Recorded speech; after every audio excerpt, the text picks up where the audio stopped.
நண்பர்களுக்கு வணக்கம். இன்றைக்கி பீஸ் டாக்ஸ் சம்மந்தமாக ஒரு பெரிய எதிர்பார்ப்பு இருக்குது. நேற்று நைட்டு இன்றைக்கி காலையில், அதாவது முந்தா நாள் நைட்டில் என்ன நடந்துச்சு அப்படின்னா, பீஸ் டாக்ஸு நடக்குமா நடக்காதான்னு. நேற்று என்ன நடந்தது, இன்றைக்கி காலையில் என்ன தகவல் வந்தது, இப்போ என்ன தகவல் இருக்குது அப்படின்னு தகவல் மாறி மாறி மாறி வந்துக்கிட்டு இருக்குது.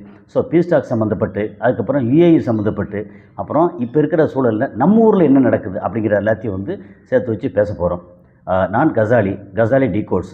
இது உள்ளூர் அரசியல், உலக செய்திகள், சினிமா, சமுதாய கருத்துக்கள் அனைத்தையும் விருப்பு இல்லாமல், சார்பு இல்லாமல் தரவுகளோடு கொடுக்கக்கூடிய ஒரு சேனல். உங்களுடைய ஆதரவு, லைக் பண்ணி கிளிக் செய்து சப்ஸ்கிரைப் செய்து நண்பர்களுக்கு பகிர்ந்து ஆதரவு தாருங்கள். நன்றி.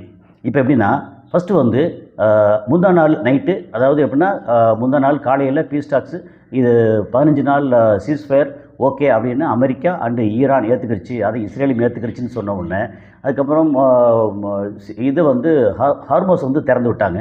அப்புறம் அடுத்து ஒரு மணி நேரத்துலேயே இஸ்ரேல் என்ன பண்ணாங்க, இல்லை இதுக்கு நாங்கள் சம்மதிக்க முடியாது, இதில் லெபனான் இன்க்ளூட் பண்ண முடியாது, ஹெஸ்புல்லாவை நாங்கள் அடிப்போம் அப்படின்னு அடித்து குமிச்சாங்க. நேற்று ஒரு 300 பேருக்கு மேலே அங்கே கொலை பண்ணியிருக்காங்க இஸ்ரேல் நெத்தன்யாகு. ஸோ இந்த சூழலில் ஈரான் என்ன சொன்னாங்க, இல்லை பீஸ் டாக்ஸ் கேன்சல், அப்புறம் ஹர்மோஸ் திரும்ப க்ளோஸ் பண்ணுறோம் அப்படின்னு க்ளோஸ் பண்ணிட்டாங்க. அப்புறம் நேற்று என்ன வந்துச்சுன்னா, இல்லை பீஸ் டாக்ஸ் கன்டினியூ ஆகும், ஹர்மோஸ் க்ளோஸாக இருக்குது. பீஸ் டாக்ஸுக்காக இங்கே ஈரான்லேருந்து அப்பாஸ் அராக்சியும் இன்னொருத்தரும் போகிறாங்க, பிரசிடெண்ட் இன்னொருத்தர் முக்கியமான ஒரு டாப்பில் இருக்க போகிறாங்க அப்படின்னு சொல்லியிருந்தாங்க. ஸோ அதுக்கப்புறம் இன்றைக்கி காலையில் அவர் அப்பாஸ் அராக்சி அங்கே இறங்கிட்டாங்கன்னு ஒரு இது வருது, இல்லை கிளம்பி ஏற போகிறாருன்னு ஒரு இது வருது, பல இது வந்துச்சு. இப்போது JD Vance already Pakistan reach ஆகிட்டார். ஸோ 10ஆம் தேதி பீஸ் டாக்ஸ் இருந்தது, 10ஆம் தேதிக்கு அங்கே ஜேடி வான்ஸ் இறங்கிட்டார். ப்ளஸ் டெலிகேட்ஸ்லாம் இறங்கிட்டாங்க, ஒரு 30 பேருக்கு மேலே இறங்கிட்டாங்க அப்படின்னு தகவல் இருக்குது. அது இல்லாமல் இவர் அப்பாஸ் அராக்சி அங்கே போயிருக்காங்க. அதை ரொம்ப தெளிவாக, ரொம்ப பயங்கரமான ஒரு செக்யூரிட்டி, அதுக்கப்புறம் ரெட் அலர்ட் கொடுத்து அவ்வளோ டீட்டெயிலாக எல்லாம் பண்ணியிருக்காங்க பாகிஸ்தான். அதுக்கப்புறம் இப்போ என்ன தகவல் வருது அப்படின்னா, இஸ்ரேல் அவங்க போர் நிறுத்தம் பண்ணாமல் இதை லெபனான், சிரியா, ஜோர்டான் அடிக்க மாட்டாங்க, லெபனான், சிரியா அண்டு ஏமன் இது எல்லாத்தையும் இன்க்ளூட் பண்ணால் மட்டும்தான் நாங்கள் பீஸ் டாக்ஸ்க்கே வருவோம் அப்படின்னு சொல்லி இப்போது ஈரான் இந்த பீஸ் டாக்ஸை ரிஜெக்ட் பண்ணியிருக்கதா தகவல் வருது. நான் காலையில் ஒரு இதில் சேனலில் போய் பேசுகிறேன், பீஸ் டாக்ஸுக்கு அவர் போய் சேர்ந்துட்டாங்க அப்படின்னு சொல்லிட்டு டீட்டெயில் வருது. அதுக்கப்புறம் பார்த்தா இல்லை அப்படின்னு சொல்லி ஈரானியன் மீடியாவிலேருந்தே வருது, பீஸ் டாக்ஸ் ஹோல்டு. சில மீடியாவில் வருது peace talks rejected, Iran reject பண்ணியிருக்காங்க அப்படின்னு வருது. ஸோ இது பலவிதமான இது வருது. என்ன சொல்கிறாங்கன்னா, பாகிஸ்தான் அவங்க தன்னிச்சையாக எதுவும் பண்ணல, அவங்க அமெரிக்காவோட ஸ்டேட்மெண்ட் காப்பி பேஸ்ட் பண்ணுறாங்க, அதனால் இது மேலே பெரிய நம்பிக்கை இல்லை, அதனால் நாங்கள் பீஸ் டாக்ஸுக்கு இப்போ ஒத்துக்க முடியாது. அவங்கள எப்போ இஸ்ரேலை இன்வால்வ் பண்ணுறாங்களோ, அப்புறம் அதாவது இஸ்ரேல் பீஸ் டாக்ஸில் இன்வால்வ் பண்ணணும், அதாவது 15 நாள் சீஸ்ஃபயரில் இன்வால்வ் பண்ணணும். ப்ளஸ் அவங்க இந்த 10 அம்ச கோரிக்கையில் லெபனான், ஹவுத்தீஸ் அண்டு இவங்க காசா இது எல்லாத்தையும் இன்க்ளூட் பண்ணால் மட்டும்தான் நாங்கள் பீஸ் டாக்ஸ்க்கே வருவோம் அப்படின்னு இப்போ ஸ்ட்ராங்காக டிமாண்ட் பண்ணியிருக்கதா தகவல் வருது. அடுத்த தகவல் என்ன வருதுன்னு தெரியாது, ஏன்னா மாற்றி வருது. நான் இப்போ ஒன்று பேசுகிறேன், இது என்ன தரவுகள் கிடைக்குதோ அதை வச்சு பேசுகிறேன், அப்படியே தலைகீழ மாறுது சில நேரத்தில்.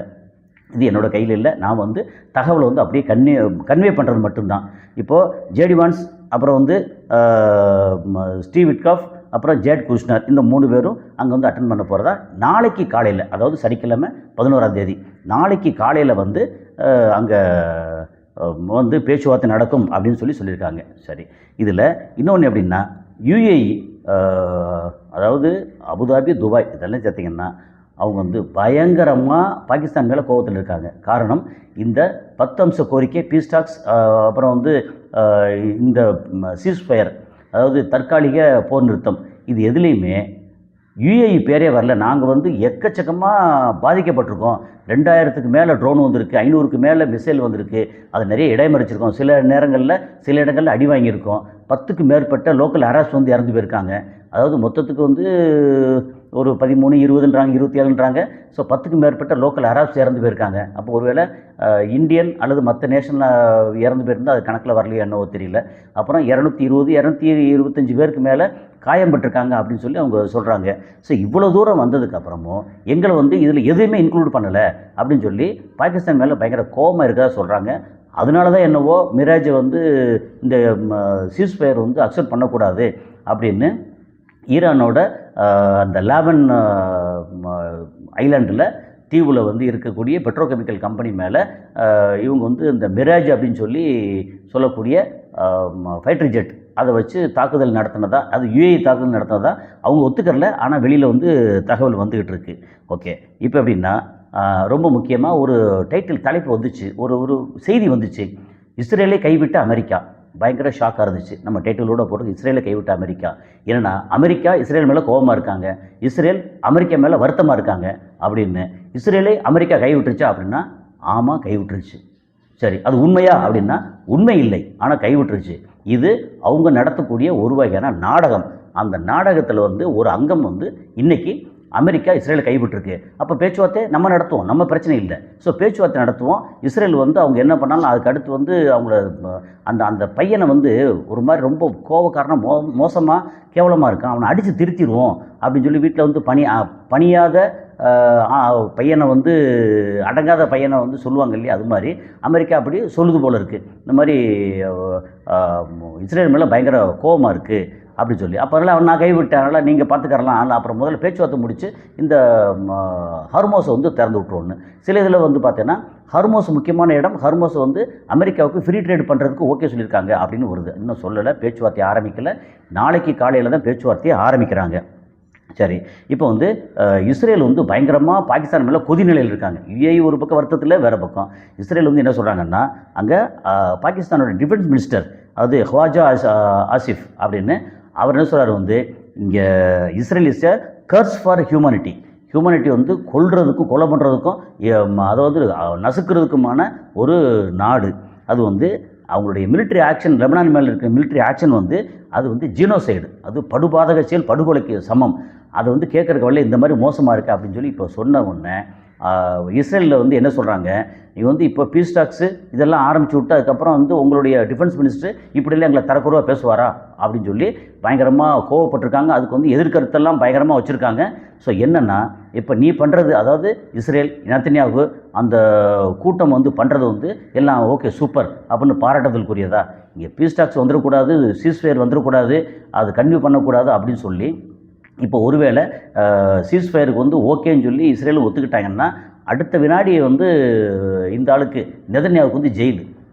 நீங்கள் எந்த இதில் ஓப்பன் பண்ணி பாருங்கள் எல்லாத்துலேயும் வருது, நெதன்யாவுக்கு ஜெயிலுக்கு போகக்கூடிய நிலைமை. அப்போ நெதன்யாவு வந்து ஒன்று ஜெயிலுக்கு போகணும் அல்லது ஏதோ போட்டு சோழி முடிச்சிடணும் அப்படிங்கிறதான். இந்த மாதிரி பண்ணாலுடைய இங்கே வந்து பிரச்சனை வந்து தீரவே தீராது. நெதன்யாகு என்ற ஒரு தனி மனித, ஒரு விஷ ஜந்து, ஒரு சைத்தான், ஒரு கிரிமினல், இந்த ஆளால் தான் இவ்வளோ தூரம் பிரச்சனை. ஸோ அமெரிக்கா வந்து கைவிட்ட மாதிரி நாடகம் பண்ணுறாங்க, எனக்கு கைவிட மாட்டாங்க. ஏன்னா யூதர்களுக்கு எதிராக அமெரிக்கா ஒரு துரும்ப தூக்கி நகர்த்தாது. காரணம் வந்து ஸ்டீவ் விட்காஃபாக இருக்கட்டும் அல்லது ஜேட் குஷ்னராக இருக்கட்டும், அவங்களும் யூதர்கள். அவங்க யார் சார்பாக இருப்பாங்க, அமெரிக்காவிலேருந்து வந்தால் கூட அவங்க வந்து இஸ்ரேல் சார்பாக தான் இருப்பாங்க அப்படிங்கிறது. அப்புறம் இதுக்கிடையில் வந்து லேசாக அப்படி ஓடி வந்து ஜெலன்ஸ்கி இங்கே வந்து கல்ஃப் ஸ்டேட்டில் எல்லாம் எங்களோட ஆயுதங்கள் அப்புறம் எங்களோட வீரர்கள் அவங்க வந்து என்ன சொன்னால் எங்களோட ஃபோர்ஸ் பயங்கரமாக ஹெல்ப் பண்ணியிருக்காங்க. அங்கே வந்த ஈரானோட ட்ரோன் எல்லாத்தையும் எதிர்த்து தாக்கி பயங்கரமாக நாங்கள் காப்பாற்றியிருக்கோம் அப்படின்னு அவர் ஒரு ஸ்டேட்மெண்ட் விட்டுருக்காரு. அந்த ஸ்டேட்மெண்ட்டை விட்டது ஒரு தகவலாக வந்துச்சு. அந்த தகவல் வந்து அஃபிஷியலாக வந்துச்சானா சொல்ல முடியாது. ஆனால் அதை வந்து யாரும் மறுக்கலை. ஈரான் பக்கம் ஒன்றும் சொல்லலை, கல்ஃப் கண்ட்ரிஸ் பக்கம் வந்து ஒன்றும் சொல்லலை. இப்போ வந்து ரஷ்யா வந்து என்ன இது இஸ்ரேல் என்ன சொல்லியிருக்காங்கன்னா, ரஷ்யா தான் ஒரு 55 முக்கியமான இன்ஃப்ராஸ்ட்ரக்சர் நிலைகள், இஸ்ரேலில் இருக்கக்கூடிய நிலைகளை ஈரானுக்கு காட்டி கொடுத்து எங்களை அடிக்கிறதுக்கு உதவி பண்ணியிருக்கு. அது வந்து யுக்ரைனில் ஒரு பேர் சொல்லாத யுக்ரைனில் இருக்கக்கூடிய இன்டெலிஜென்ஸ் அதை அங்கேருந்து எடுத்து அவங்க உள்ளதை எல்லாத்தையும் என்கிரிப்ஷன் ஏதாவது இருக்கும் அதெல்லாம் எடுத்து எங்களுக்கு கொடுத்துருக்காங்க. அது ஜெருசலம் பத்திரிகையிலேருந்து கொடுத்து அதிலேருந்து இதெல்லாம் கசிஞ்சிருக்கு அப்படின்னு சொல்லி சொல்கிறாங்க. ஸோ இப்போ வந்து முக்கியமாக இஸ்ரேல் அடி வாங்கிறதுக்கு ரஷ்யாவோட இன்டெலிஜென்ஸ் தான் காரணம் அப்படின்னு இப்போ இஸ்ரேல் வேறு சொல்லியிருக்காங்க. சரி, இப்போ வந்து கடைசியாக வந்து தமிழ்நாட்டு ஒரு செய்தி ஒன்று இருக்குது. இப்போ கிட்டத்தட்ட இந்த முடிவுக்கு வந்துட்டோம். தமிழ்நாட்டோட செய்தி கடைசியாக என்ன வருது அப்படின்னா, இதுக்கு முன்னாடி வந்து துபாயோட ரூலர் ஹிஸ் ஹைனஸ் ஷேக் முகமது பின் ராஷித் அல் மக்தூம் அவர் நேற்று ஒரு அறிக்கை விட்டுருக்காரு அந்த நாட்டு மக்களுக்கு. நீங்கள் வந்து தேசப்பற்றை காமிக்கணும், இங்கே வந்து யாருக்கும் நாங்கள் சளைச்சதில்லை, நாங்கள் வந்து எங்கள் தேசத்துக்காக நாங்கள் என்ன வேணால் செய்வோம் அப்படின்னு நீங்கள் ஒவ்வொரு வீட்லேயும் யுஏஇ கொடி இருக்கு இல்லையா, அந்த கொடியை வந்து ஒவ்வொரு வீட்டுக்கு வெளியிலையும் ஏற்றி வைங்க. ஒரு ஜன்னலில் கட்டுறதோ இது கட்டுறதோ மேலே தூக்கி வைக்கிறதோ அங்கே கட்டுறதோ ஏதோ ஒன்று எல்லா வீட்லேயும் பார்த்தா மொத்தத்துக்கு யுஏஇ கொடியாக இருக்கணும் அப்படின்னு சொல்லி. இந்த யுஏஇ கொடி ஏற்றிட்டா என்ன நடக்கும்? சாலிடாரிட்டி. அந்த மக்கள் வந்து யுஏஇயில் அங்கே இருக்கிற மக்கள் உண்மையிலே யுஏஇ வந்து விரும்பத்தான் செய்கிறாங்க. அங்கே இருக்கிற மக்கள், அங்கே இருக்கிற லோக்கல் மக்கள் சிலர் வந்து என்ன இப்படிலாம் பண்ணுறாங்க, எங்களுக்கு வந்து உரிமை கிடையாதா, அவங்க மட்டும்தான் ஷேக்கு மட்டும்தான் எல்லாத்துக்கும் உரிமையா அப்படின்னு சொல்லி அவங்க விசனப்படுறதால ஒரு பக்கம் இருக்கட்டும். ஆனால் இங்கே பிழைக்க போன மக்கள் இருக்கட்டுமே, எல்லாருமே மெஜாரிட்டியான ஆட்கள் வந்து அங்கே துபாயாக இருக்கட்டும் அபுதாபியாக இருக்கட்டும் அங்கே பிழைக்க போகிறதுக்கு அந்த நாட்டை விரும்பத்தான் செய்கிறாங்க. எல்லா விதமானதும் கிடைக்கிது அப்படின்னு சொல்லி. ஆனால் இவர் வந்து வீட்டுக்கு வீடு கொடியேற்றுங்க அப்படிங்கிறது எங்கேயோ நமக்கு வந்து கேட்ட மாதிரி இருக்கு. வீட்டுக்கு வீடு இந்த மாதிரி கொரோனா வந்துருச்சா, கொரோனா வந்து எதிர்த்து நிற்கிறதுக்கு வீட்டுக்கு வீடு எல்லோரும் வந்து கையை தட்டுங்க, அப்புறம் தட்டு தட்டை வந்து தட்டுங்க, அதுக்கு என்னென்னவோ சொன்னாங்களே முன்னாடி சம்மந்தமே இல்லாமல் சாணி கரைசலை போடுங்க இது போடுங்க. அதாவது இப்படித்தான் விளக்கேற்றுங்க, இதை செய்யுங்க, தட்டை வச்சு தட்டுங்க, அந்த சத்தத்தில் போயிடும் அப்படின்னு என்னவோ சொன்னாங்க. ஸோ இது வந்து அதோட நம்ம ஜியோட இது அங்கே ஒட்டிக்கிடுச்சான்னு தெரியல. ஆனால் அவர் சொன்னது தேசப்பற்ற காமிங்கன்னு. ஈரான் அப்படி சொல்லலை. அங்கே வந்து இதில் புஷேர் அப்படின்ற ஒரு அணுமின் நிலையத்தில் நாங்கள் குண்டை போடுவோம் அப்படின்னு சொன்னோன்னே புஷேரை சுற்றி வந்து மனித சங்கிலி நின்னாங்க பாருங்கள். அங்கே கொடியேற்றலை, ஏற்ற சொல்ல ஒன்றுமே சொல்ல, மக்கள் இறங்கி வந்து நின்னா பாருங்கள். அது வந்து அங்கே என் நாடு என் தலைவர்கள் என் நாட்டை என்ன செய்வா அப்படின்னு அந்த மக்கள் இத்தனைக்கும் வறுமையில் 47 வருஷத்துக்கு மேலே கஷ்டப்பட்டு வறுமையில் இருக்கிற மக்கள் அவங்க இறங்கி வந்தாங்க பாருங்கள். அவங்க தான் வந்து உண்மையிலே தேசப்பற்ற காமிக்கிறவங்க. சரி, அது இல்லாமல் எனக்கு இன்றைக்கி மத்தியானம் வந்து தமிழ்நாட்டிலேருந்து ஒரு ஃபோன் வந்து நம்ம ஊர்லேருந்தே என்ன சொன்னாங்க அப்படின்னா, இங்கே டீ கடையில் வேலை பார்த்துக்கிட்டு இருந்தேன், எனக்கு வேலை இல்லை, காரணம் கேஸ் இல்லை அப்படின்னு.